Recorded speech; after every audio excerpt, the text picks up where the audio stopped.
미국에 수출하면서 아직도 관세를 10%로 계산하고 있습니까? 그렇다면 견적과 마진이 이미 틀렸을 수 있습니다. 10%, 12.5%, 15% 모두 실제로 등장한 숫자지만 여러분의 제품에 적용되는 관세는 하나가 아닙니다. 어떤 제품은 합계 12.5%이고 어떤 제품은 추가 관세가 0%이며 실제 관세가 15%인 제품도 있습니다. 한국산은 대체 몇 %인지 지금부터 실제 계산법과 5가지 확인사항을 정리하겠습니다. 먼저 10%는 섹션 122에 따라 부과됐던 한시적 수입 부과금이었습니다. 2026년 2월 24일부터 적용됐지만 150일 한도에 따라 7월 24일 종료됐습니다. 따라서 지금도 모든 한국산 제품에 10%가 계속 붙는다고 이해하면 안 됩니다. 현재 확인해야 할 핵심은 7월 24일부터 시행된 새로운 섹션 301 관세입니다. 미국 무역대표부는 강제 노동 제품의 수입 금지와 집행이 충분하지 않다는 이유로 60개 경제권을 조사했습니다. 그 결과 한국산 제품에는 기존 MFN 세율을 고려해 합계 12.5%를 맞추는 방식이 적용됐습니다. 여기서 MFN은 미국의 기본 최혜국 관세입니다. 중요한 것은 기존 관세에 12.5%를 무조건 더하는 것이 아니라는 점입니다.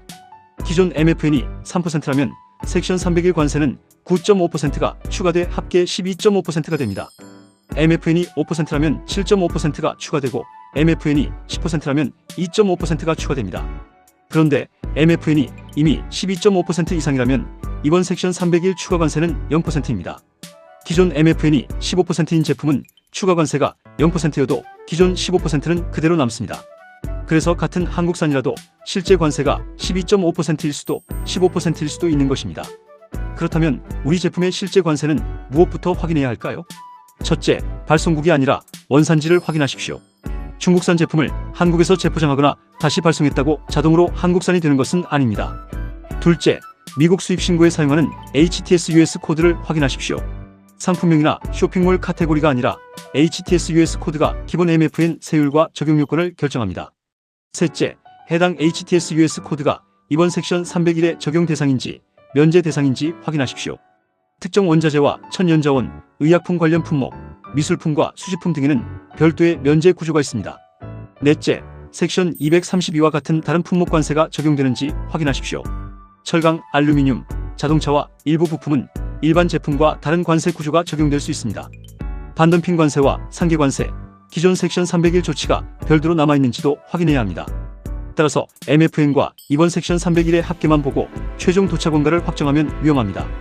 다섯째, 미국 견적을 내기 전에 관세 확인표를 만드십시오.